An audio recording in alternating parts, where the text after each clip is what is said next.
Hey everyone! A few months back we launched the Gantt chart, and now there's a new update for widgets.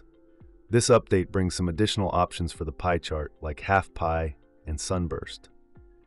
But in this video, we'll mainly focus on our latest widget, the Progress Tracker. This is a very effective way to visualize key performance indicators, like the number of deals added and closed each month, conversion rates, and progress toward monthly revenue targets. You can also track KPIs across almost every area of your business, from finance to project management, HR, and much more. For this example, I'll be using a Deals app I created earlier. Let's start by setting up a progress tracker to monitor our monthly revenue goal. First, go to the dashboard settings, click Add Widget, and choose Progress Tracker. Begin by giving the widget a name.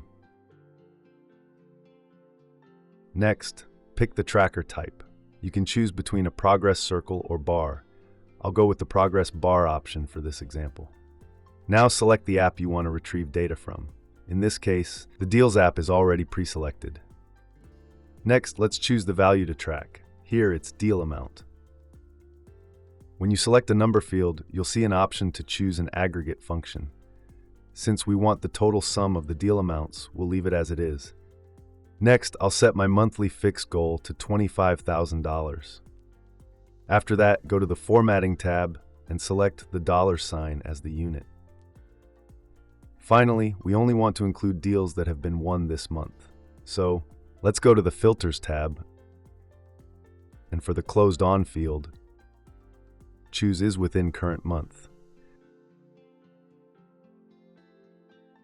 And for the Stage field, select the Deal Is Won option. That's it.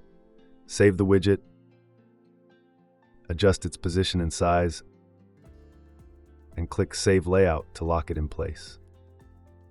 And just like that, our first progress tracker is ready. But let's go ahead and create another one. This time, we'll track the conversion rate, the percentage of deals won. For this one, I'll stick with Progress Circle as the tracker type and keep Deals as my selected app. The conversion rate depends on the number of deals, so in this case, I'll select the first option. Instead of using a fixed monthly target like before, this time we'll need compare the number of deals won to the number of deals lost. To do that, we'll use the Conditional Target option. Here, I'll add the criteria needed for a deal to count toward the goal. In this case, when the Stage field is set to 1. Next, let's head to the Formatting tab. Since I want the result to display as a percentage, I'll enable the percentage option. Rather than setting a widget title, I'll just add a description for this.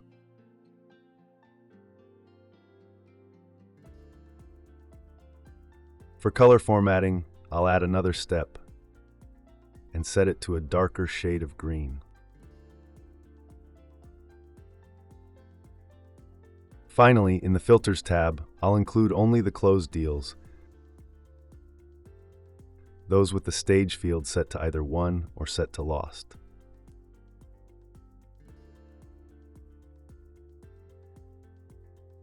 Once everything's set, save the widget, adjust its layout, and you're good to go. And that wraps up our guide to using progress trackers in Fusioo. To learn more about the widget, you can check out our documentation. There's a link in the description below. If you have any questions or feedback, don't hesitate to leave a comment or get in touch with our support team. I hope you found the video helpful, and thank you for watching.